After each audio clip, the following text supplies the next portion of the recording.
Welcome everyone to another review, and this is a 2018 Hyundai Elantra Sport. This is going to be a full review of the 18 Elantra Sport, and we're going to take a look at the interior, exterior, performance. Yes, you heard that right. We are going to talk about performance in the Hyundai Elantra. Why? Well, that's because this sport trim is packing a precious cargo underneath that front hood. For the 2018 Elantra Sport, as well as the Elantra GT hatchback, it finally comes with a turbocharged engine. For 2018, the Sport finally comes with a 1.6-liter turbocharged inline-4 direct injection. Also, it's the same engine that you find in the Hyundai Veloster, the Tucson, which is slightly detuned for that car, and as well as the 2018 Elantra GT hatchback. 201 horsepower and 195 foot-pounds of torque in that little 1.6-liter engine. I'm sure by now you're wondering, alright then, what trim should you get, and is it worth it? Well, for starters, for under $30,000, there's more value for your money here when it comes to 2018 Elantra Sport. Let's go over some specs and compare the Sport to the regular outgoing 17 Elantra with the 2-liter engine or the 2-point slow. For 2017, the Elantra got a whole new makeover, most of which is very pleasing since it's long overdue for one. For starters, we all know that the regular Elantra comes with blind spot monitoring, LKA or lane keep assist, adaptive cruise control, 4-wheel disc brake, 6-speed manual transmission or 7-speed dual clutch transmission, smart trunk, keyless entry, LED daytime running lights, HID dynamic bending lights, heated front seats, cooled for the hatchback, and so on. In that case, if you're still not convinced if this car is right for you, well, here are top 5 features that I think sets this car apart from the rest and also grabs your attention. First, the turbocharged engine. Although it's not as powerful as its rivals, let's say Ford for example, and the likes of which, it's just a hair over 200 horsepower, this car gives less noticeable turbo lag. You notice more low-end and mid-range torque upon acceleration. You know that power is readily available, especially when in the passing lanes. Secondly, the transmission choices. 6-speed manual or 7-speed dual clutch. This right here has the 7-speed dual clutch transmission with the paddle shifters. 3. Tuned suspension. The 2018 Elantra Sport is wearing a sports tuned suspension and fully independent multi-link rear suspension, which yields great handling, especially in tight corners on curvy roads. 4. The exhaust note. Besides the Hyundai Genesis Scoop, which they don't make anymore, Hyundai has never really bothered about any of the car's exhaust note until the Elantra Sport. Have you even heard what it sounds like?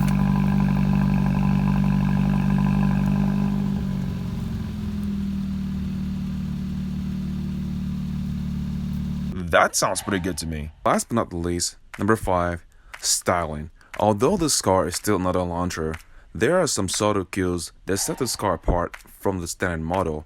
Some things like the beautiful multi-spoked 18-inch rims, to the side skirts, to the rear diffuser. The front grille is a lot more aggressive, and if you look at the daytime running LED lights on the Elantra Sport, they are horizontally stacked as opposed to vertically stacked, just like the regular outgoing 17 Elantra models. Just another quick recap for the interior of the 2018 Elantra Sport. Like I said, this is the same as the Elantra base for this 2017 model lineup, but this one, the only difference in this car is just the subtle cues, like I said, the aggressive styling from the front bumper to the side skirts, the rear diffuser, and also the big difference, the engine. And this one gets this one I'm going to drive comes with the optional 7-speed dual clutch transmission. A couple things that I missed out earlier would be this one also comes with the aluminum sport pedal, so the accelerator, your brake, and your dead pedal are all covered in rubber and aluminum, which is very, very nice and feels nice underneath your foot. So when you're engaging the brake or you're applying the throttle, it feels much more meaty and much more immediate. Like, it just feels nice and comfortable. So this seats, my favorite feature about this car are these gorgeous seats. I talked about it earlier, but this seat is very, very comfortable compared to the standard Elantra. For some reason, the black and red just works very well. Like, black and red is a very, very good combination. And also, if that wasn't enough, you have the black and red on the stitching on the flat bottom steering wheel right here, all around the 993 grips. Also the black and red on the tachometer, so your shift boot, and all around the car. It's very, very nice and subtle. Like, this car is good. And this trim I'm gonna be test driving is, this one comes with navigation, but it doesn't have the adaptive cruise control. So there are 3 different trims you can get for this car. You get the premium, but if you up for a package higher than that, you can get navigation, your Infinity, speakers. It's very, very nice kick to it. Infinity is the premium speakers for the, Elantra lineup, besides the Lexicon you find in the Genesis sedan. We are setting off in sport mode. And right away, I like the steering wheel too. It feels good. It's the same steering wheel you find at the outgoing 2017 Hyundai Ioniq. It's the same design, everything's the same. But for the Elantra Sport, it's calibrated differently. And mind you, this also has, sport tuned suspension. So I'm curious to see how that will handle those roads.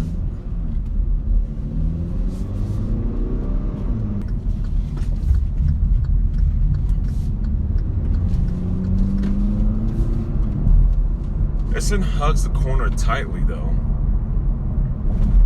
And you would think on this 18-inch rims or this wheel setup, it'll be like bumpy, but it's not. It doesn't compromise, the good looks and the handling for bad, comfort. It just feels comfortable. It's very, very comfortable in this car. This has the right balance between those two. And that's very, very hard to find in a car like this. I mean, Honda could have cared less about this car. And just like, okay, you want a turbo? Here you go, it's a turbo. But they cannot worry about like, tuning this car. But let's check out the downshift, shall we?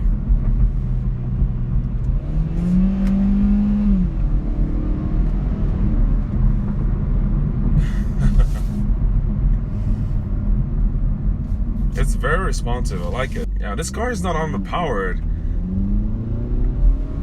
For just 201 horsepower from that 1.6 liter engine, 195 foot-pounds of torque, it's great. You get all the cool features about the Elantra, and then it just amplifies all of that practicality and makes it much more fun. So they ditched the engine out of 2 liter, put a 1.6 on the Velocity engine in this car, get the same gas mileage. And just driving in traffic, road noise it's kind of noisy a little bit in here too. Just driving. And these are low profile tires, but still they're comfortable. The acceleration is good. The transmission is good, and also the handling is good. Hyundai should have made this car from the start when they redesigned the 2017 Elantra. This should have been the outgoing model. But then again, it's never too late. I'm glad Hyundai is starting to, spice things up a little bit. Like, take it, for example, the Genesis, for example, that I reviewed a couple months back. That car was great to drive, the G80 Sport with a twin turbo V6. So, Hyundai putting a turbo in the Elantra, that's kind of like always what people wanted, honestly.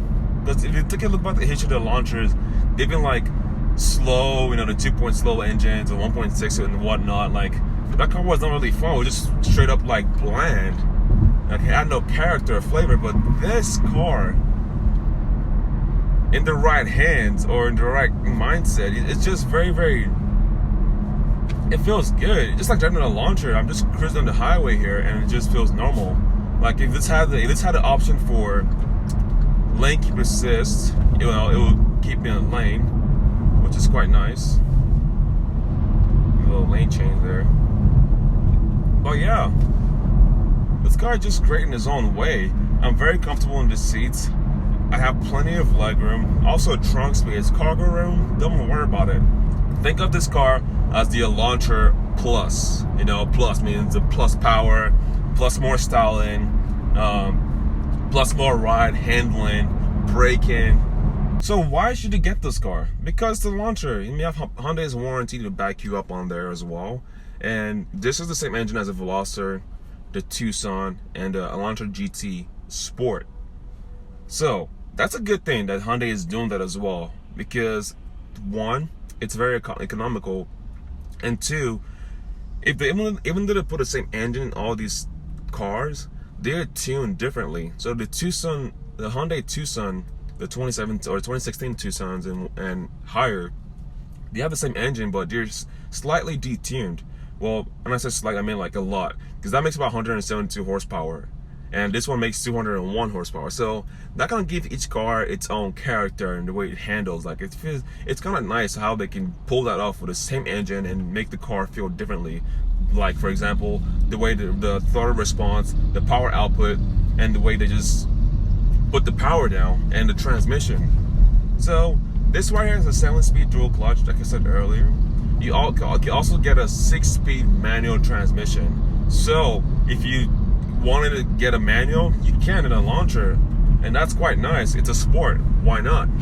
And if you're just like me, just like to cruise or just go on the highway and just have that car in your drive or a sport, you're fine either way. That's it on this review of the 2018 Hyundai Elantra Sport. I hope you guys enjoyed this video as much as I did. If you're thinking about it, hit the subscribe button. Only takes like 3 seconds. And as always, peace out and stay fit. You know what it is when we do what we do. Baby, do you wanna like this, like this, like